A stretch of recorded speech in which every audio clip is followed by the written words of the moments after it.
You know, ask yourselves, what do you think Baha'u'llah came to bring the world?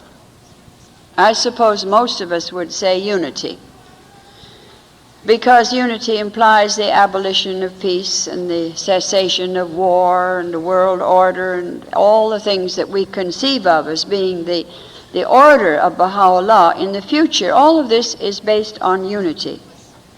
But in making this film, I was reading the words of Professor E.G. Brown, the great Orientalist, who was a very accurate historian, and certainly had a tremendous command of both Persian and English, and he had the great honor of being received by Baha'u'llah in the mansion at Baji.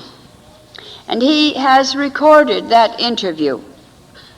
And as Shoghi Effendi has chosen to place this as a little framed picture beside the entrance to the room in which Professor Brown saw Baha'u'llah, and which incidentally Baha'u'llah passed away, I think that we can consider that it is an authentic statement. And Baha'u'llah, amongst other things, says to him, "We desire but the good of the world and the happiness of the nations."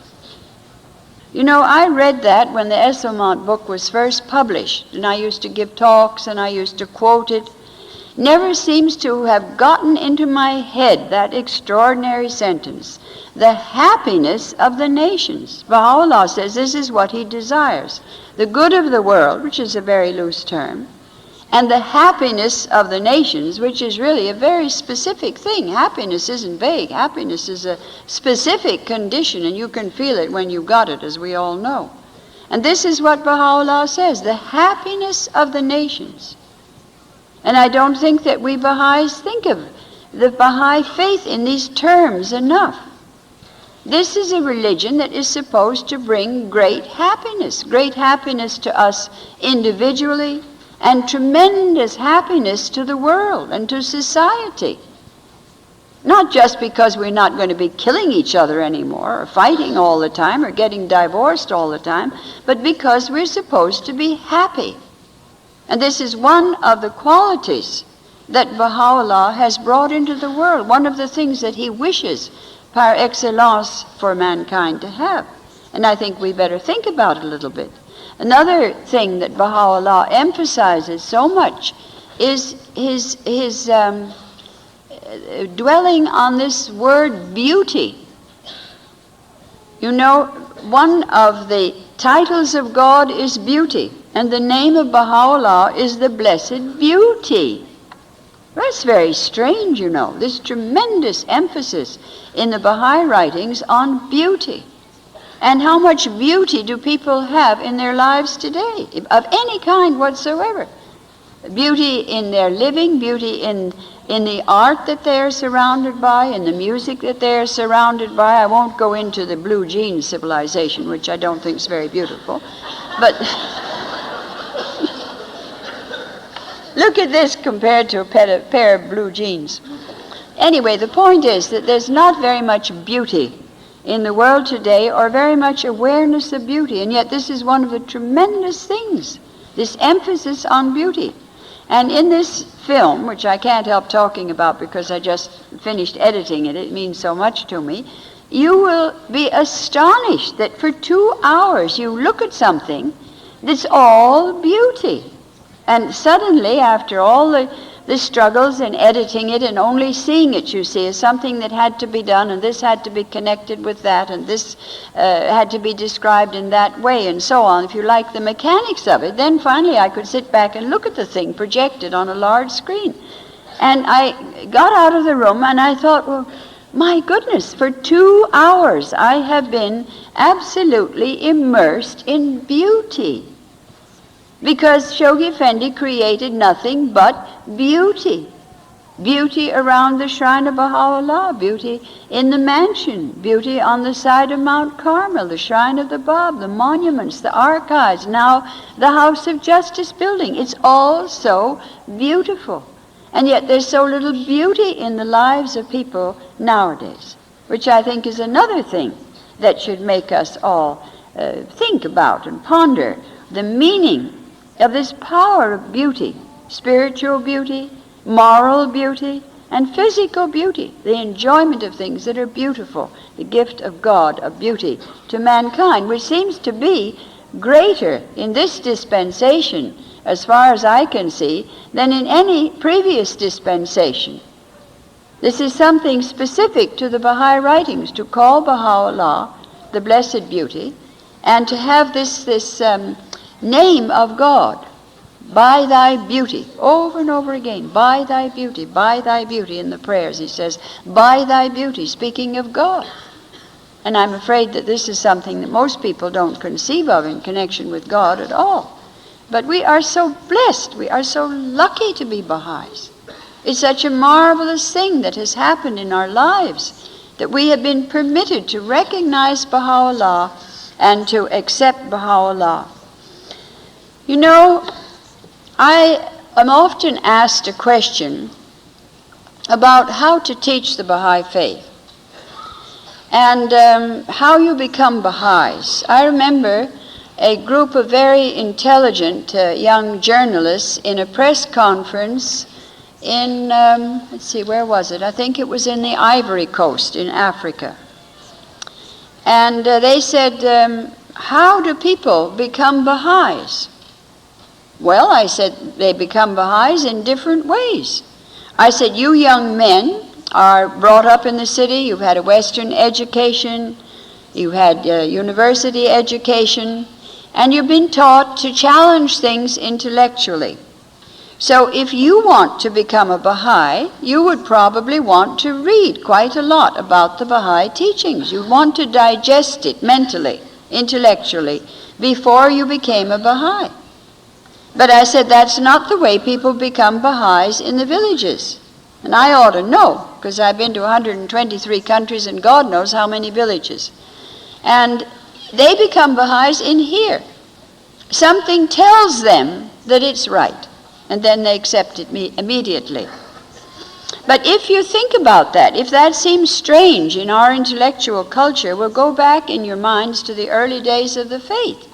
Or you want to go back to St. Peter, who left his nets and accepted Jesus Christ. It's the same principle. But my mother just heard that there was a prisoner in Akka that had a new teaching, and she said, I believe, and fainted dead away.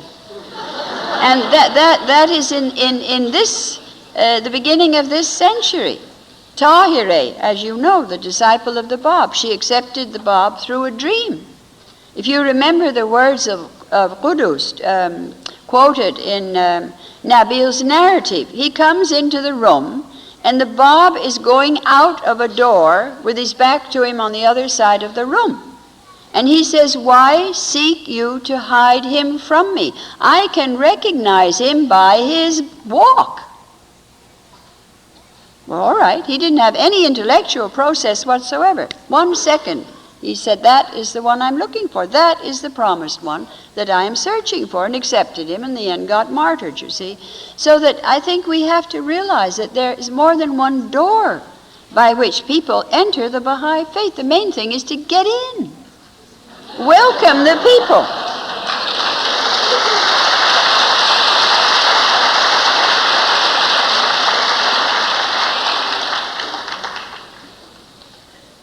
I think I don't know why the applause, maybe it joggled my brains or something, but you know, I suddenly remembered a very, very dear old Montreal Baha'i. You know, you have sort of flashbacks, and something must have set it off. His name was Dr. Johnson, and I'm glad to mention his name.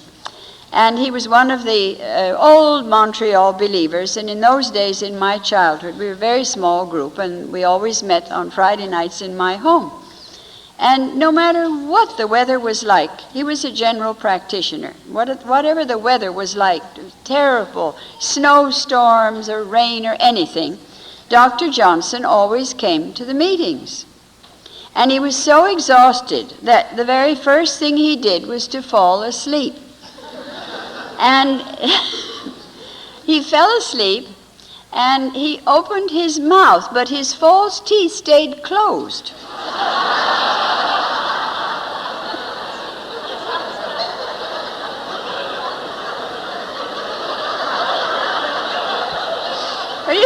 can imagine.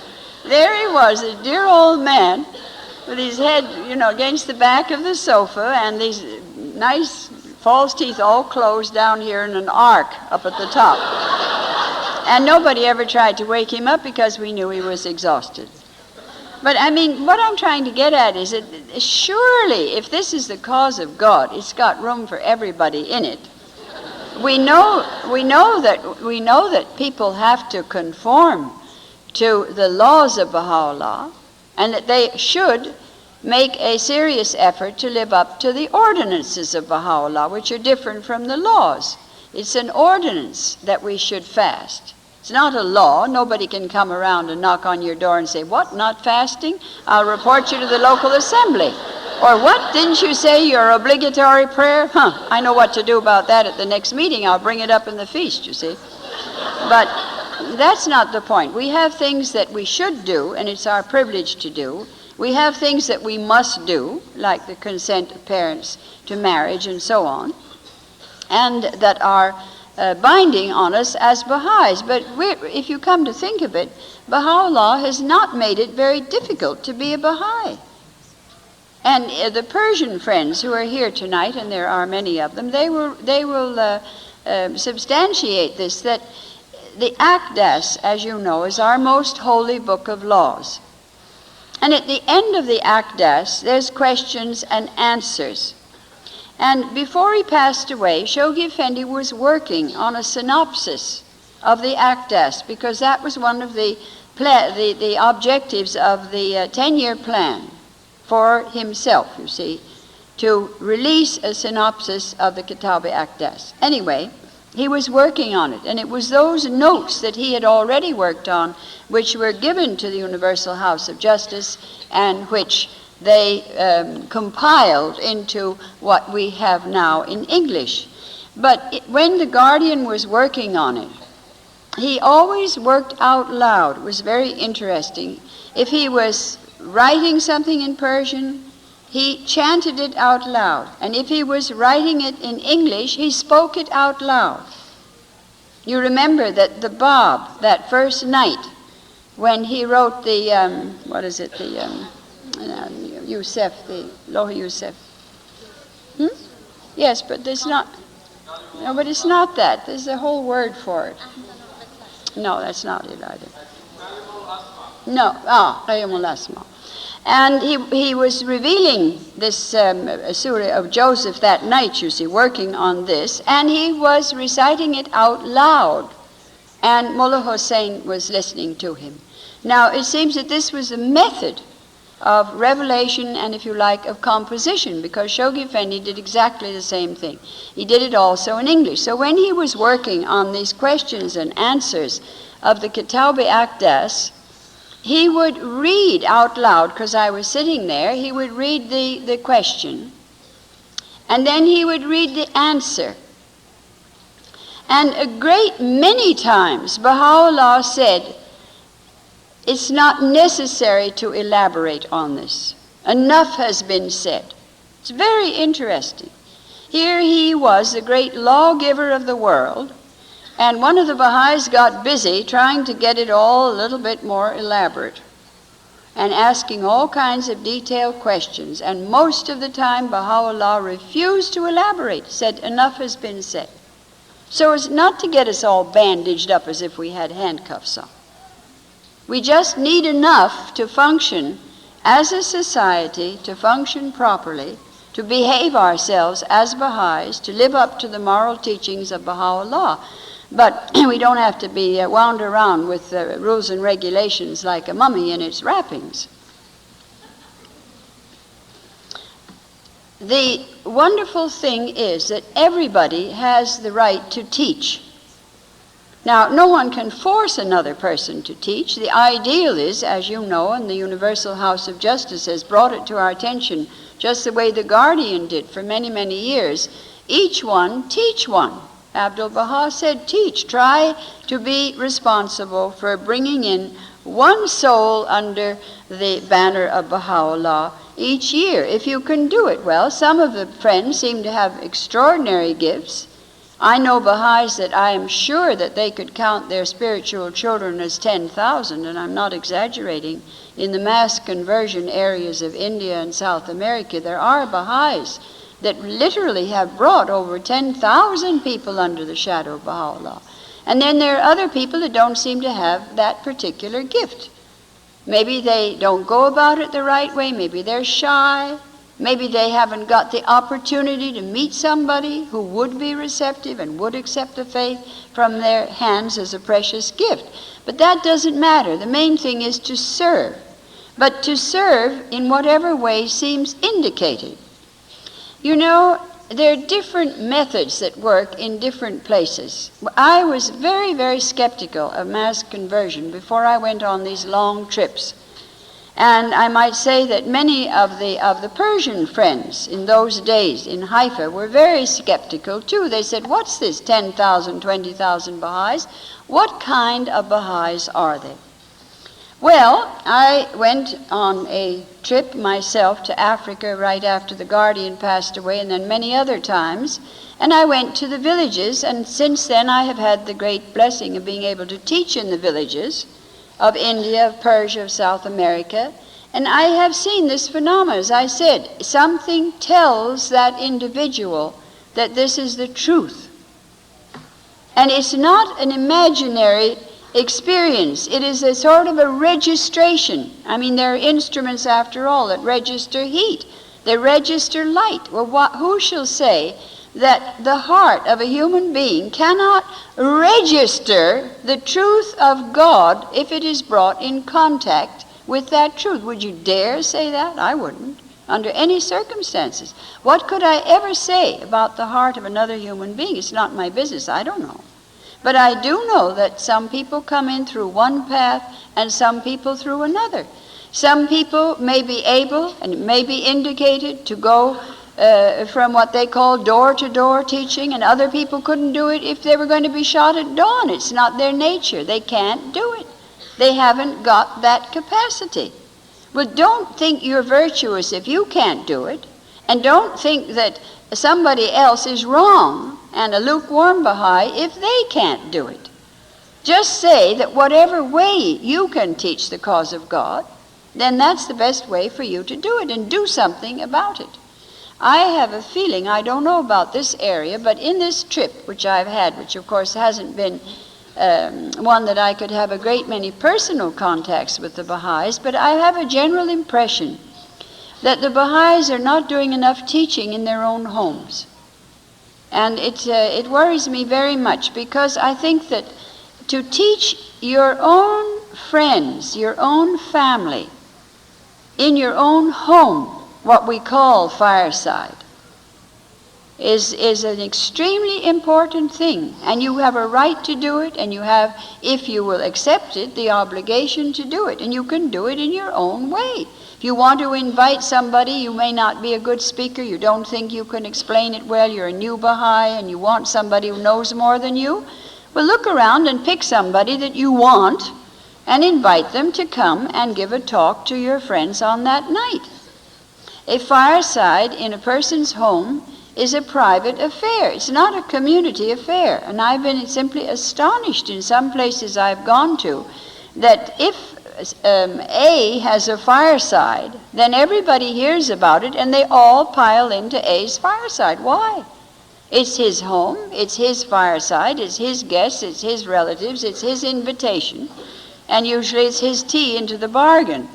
So you don't have to invite a lot of other people to come to your fireside. You can, as I say, choose your Baha'i speaker or do it yourself. Or do it as a team, husband and wife, mother and daughter, whatever way you want to. That's one way of teaching. And I think that it's a very valuable way of teaching, because it gives you that personal touch.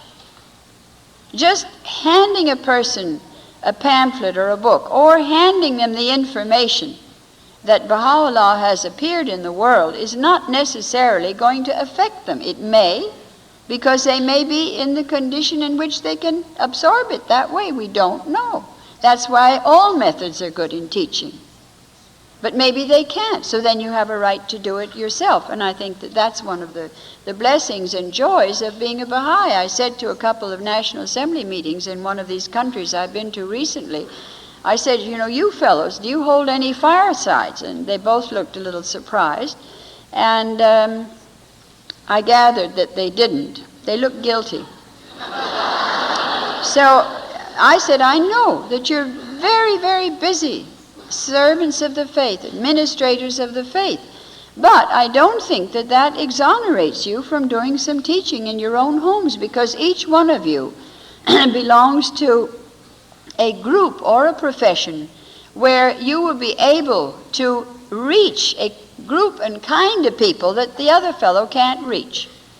Then you should make an effort. You should have people, even if it's only once a month, once every 6 weeks, but do something. Don't just say, well, I'm doing a lot of administrative work. That exonerates me from any other kind of work. Because frankly, it doesn't. It doesn't exonerate anybody from anything. Maybe they're doing too much administrative work and too little teaching.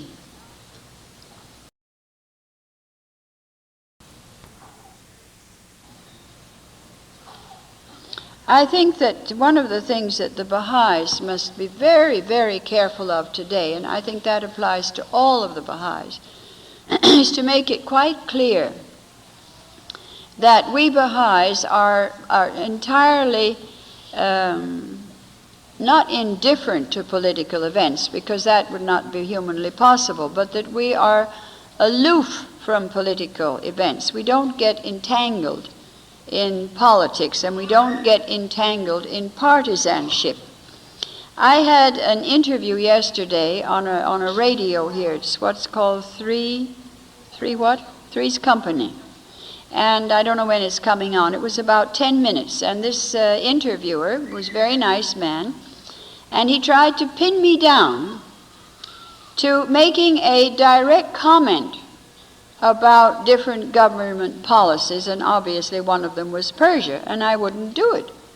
And I called his attention to the fact that we Baha'is are trying to build a new society. We're trying to build a new order. All of our emphasis is constructive and not destructive. It isn't that we haven't sympathy with other people. It isn't that we don't understand their problems or the situation in which they find themselves. It's just that what we are trying to do is to remedy the situation. We're trying to save the situation and introduce the element which the manifestation of God has brought, namely His teachings, and not put all the emphasis on all of these differences and enmities and hatreds, and this government is doing that, and that government is doing this, and this party is doing that, and that party is doing this.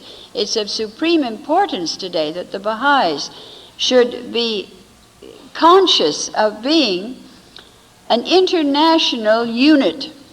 They have to realize that they are something different, and that they are a worldwide thing that is different. Not just, I am a Baha'i in my little tiny community, or I'm a Canadian Baha'i and look at the mess society's in. That's not good enough. You have to be conscious of the fact that you belong intensely and to your great advantage to the only truly international thing in the whole world.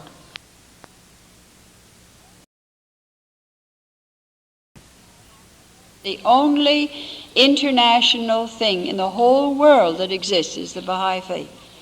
Because other things are not truly international. They may be quasi-international, they may be three-quarters international, and so on, but they're not 100% international. There is absolutely nothing in the world like the Baha'i community.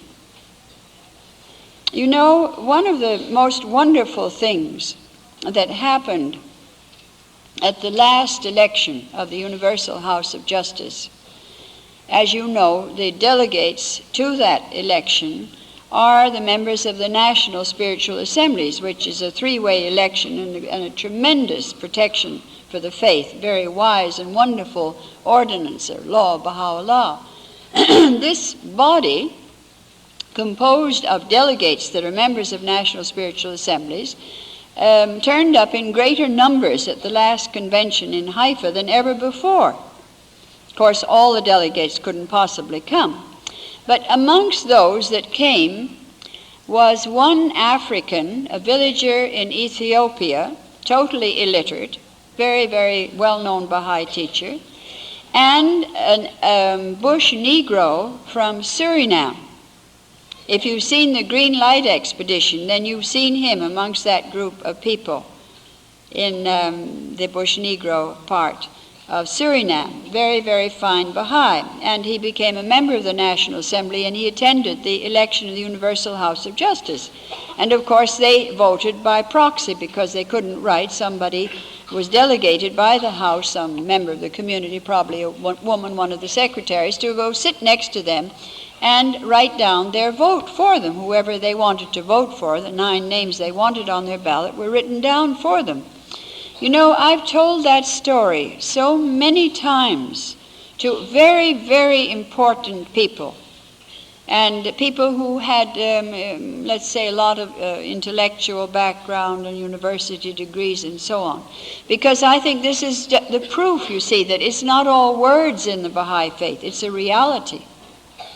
You would be hard put to it to find any organization in the world that at the election of its supreme body would have 2 illiterate villagers from the interior present as delegates and welcomed and honored as delegates on that occasion.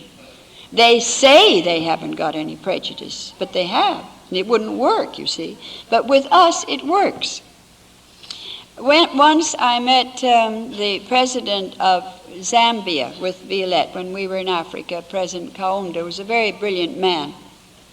And he was very cordial. We had about a half an hour's interview with him. He said, I read up all my dossier on the Baha'i faith, the pamphlets and the different things that I had before meeting you this morning so that I would have it fresh in my mind. And he was very, very nice, very friendly. And I told him about our trip through Africa.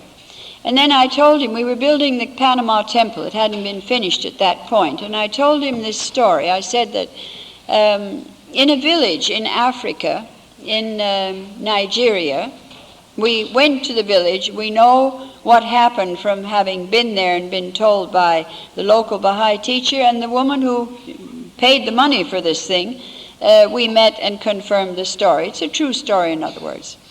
They were making an appeal in a village in the heart of Africa for money for the Panama Baha'i Temple. Well, if you think that those people knew where Panama was, you're mistaken. I'm not sure that 30 years ago I knew where Panama was. But she certainly didn't know. But she did know that the Baha'is were going to build a temple and she could contribute, and she wanted to. So she went home and she brought 3 eggs. And villages very seldom have any cash, but they have produce. So she brought 3 eggs. And she said, I want to give these eggs for the temple in Panama. And one of the Baha'is who was visiting there, one of the pioneers, bought the 3 eggs for 25 cents, knowing that this woman, of course, couldn't possibly send the eggs. And this was put in the fund, and it went to the National Assembly, and it went to the Panama NSA. And the woman got back a receipt in that village in her name for the 25-cent donation for the building of the Panama Temple, which is really the miracle of the whole thing, if you think about it, that she actually got the receipt back safe and sound in that village. Well, I told this story, I don't know why, to President Kaunda, and that impressed him more than anything else we had said. Because suddenly it struck him how international this religion is, you see, what it really means to be a Baha'i, how we all belong to something that is so tightly knit all over the whole world. And I think that these are the things that we have to remember. We have to think that what we do affects other Baha'is, what we are affects other Baha'is, what we are affects the whole of society, incidentally. I always liken it to gold. Let's take us in this room. If I am, say, 9-carat gold, but I manage to raise myself to being 18-carat or 24-carat, which of course is pure gold, and that is added to the sum total of what we all are in this room, then the value of the sum total is raised. That, after all, is a mathematical certainty, you see.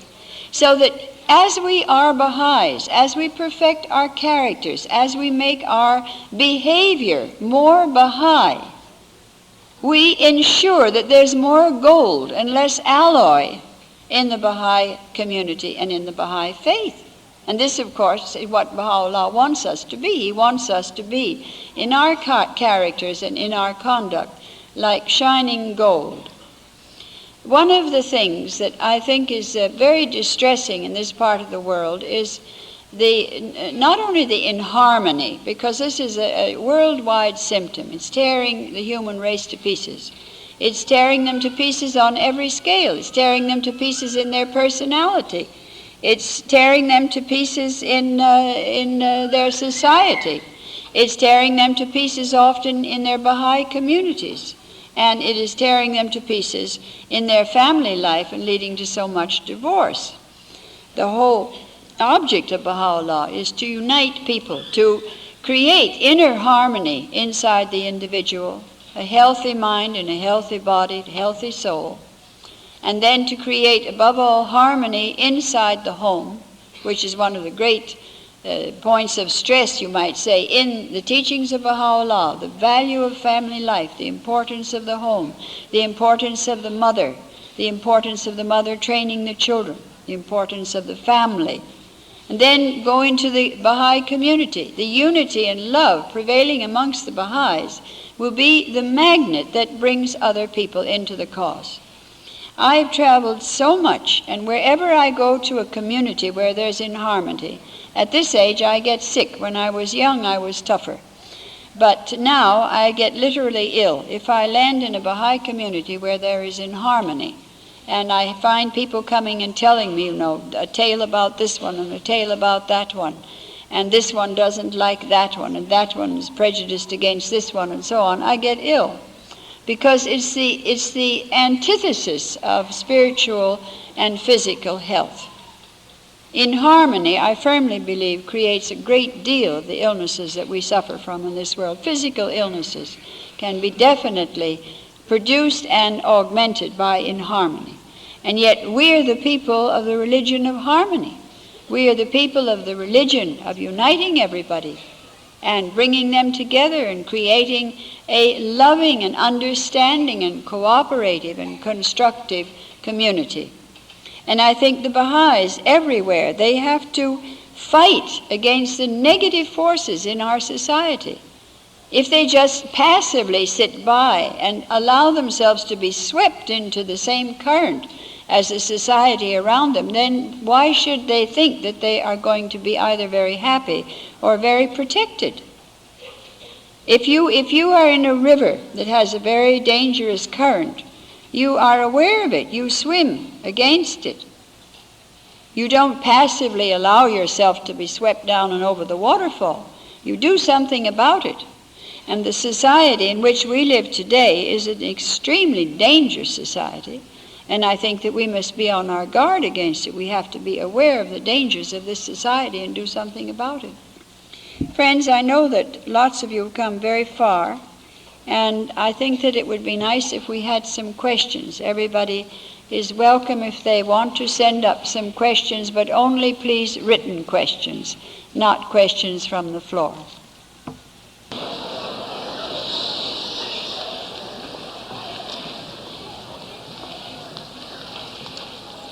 Since I can't possibly answer all the questions, and some of them, are only suitable for subjects that you would take up in a course at a summer school. They're not something that one can answer from a platform like this quickly. But some of them I would like to touch upon. One of them is quite a common question, and that is, do you feel that it is wise for a Baha'i to move away from a place where they were forming a member of an assembly, and the assembly may go to pieces if they move? Well, the answer to that really is no, unless, of course, the local teaching committee or the National Assembly or whatever the body concerned advises I can see that there might be a prospect, for instance, of sending in other people, and someone would want to go pioneering who was a key person and could render great services and had unique qualifications for being a pioneer, and then in that case they should go probably. But these are things that we have channels of communication open for us to ascertain what we should do. We have national pioneering committees, national and regional teaching committees, and so on. But generally speaking, if everybody walked out and left weak spiritual assemblies because they decided to go somewhere else, it would be a disaster to the picture of the building up of these important administrative bodies nationally all over the country.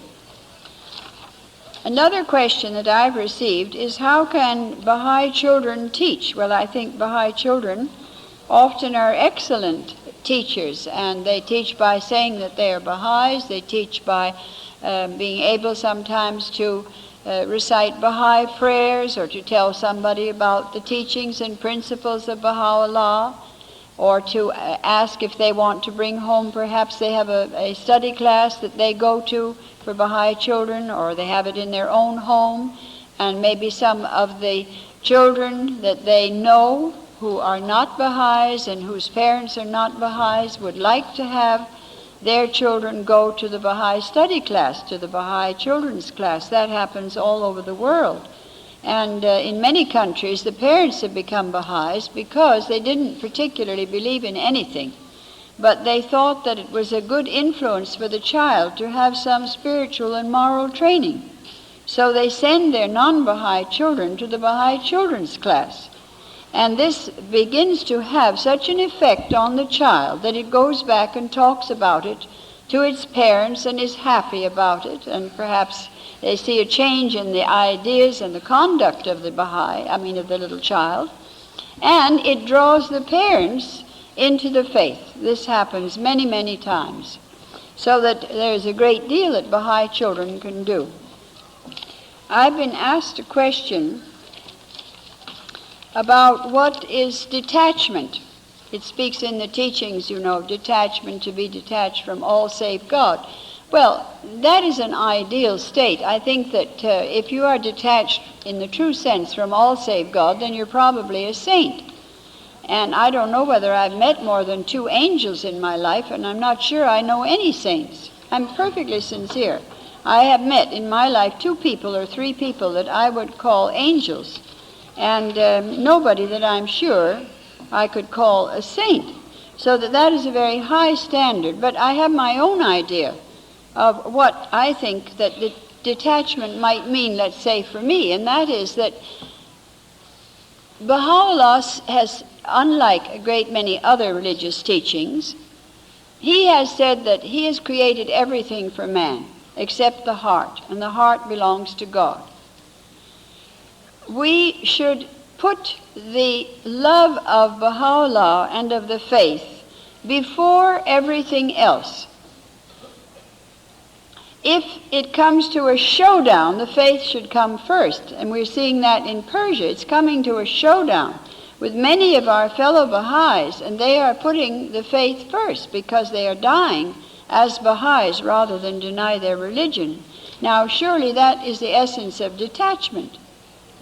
If I find that there's something I want to do very much, and on the other hand, there's something I really should do, well, then I think if that thing I should do is to the advantage of the Baha'i faith, then I think I should do that. I should give up my personal egotistical desire in favor of something I might be doing that was of service to the faith. To me, that is detachment.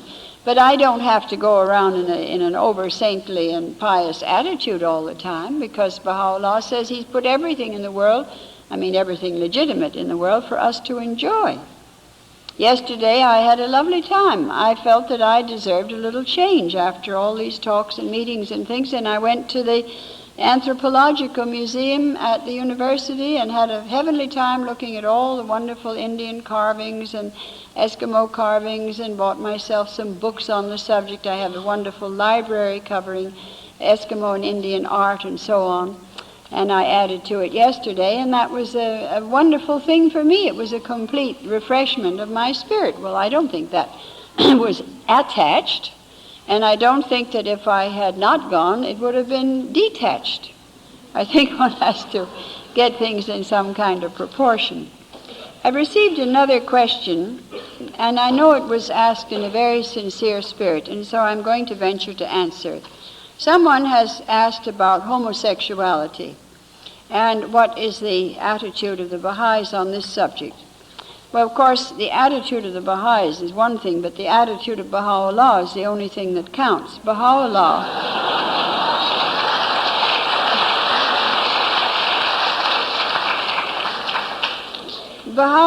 very strongly deplores and condemns homosexuality. And he speaks of it so strongly, he says that which the pen is ashamed to mention. You see, at every period in history, when societies begin to decline, we always have these tremendous moral problems. There's nothing unusual about it. It's a phenomena of the disintegration of society. Some people fall victim to these kind of things. They fall victims to alcoholism, they fall victims to dope addiction, they fall victims to homosexuality. And they have to realize in their love for Baha'u'llah that this is not pleasing or acceptable in his sight. Shoghi Effendi received many letters on this subject, and he always advised the people who wrote him. He never wrote them in a what shall I say, a disagreeable or condemnatory tone. But he told them the teachings of Baha'u'llah very strongly, and then he said, I will pray for you. I advise you to pray, and I advise you to seek help, medical help and advice that will enable you to overcome this problem.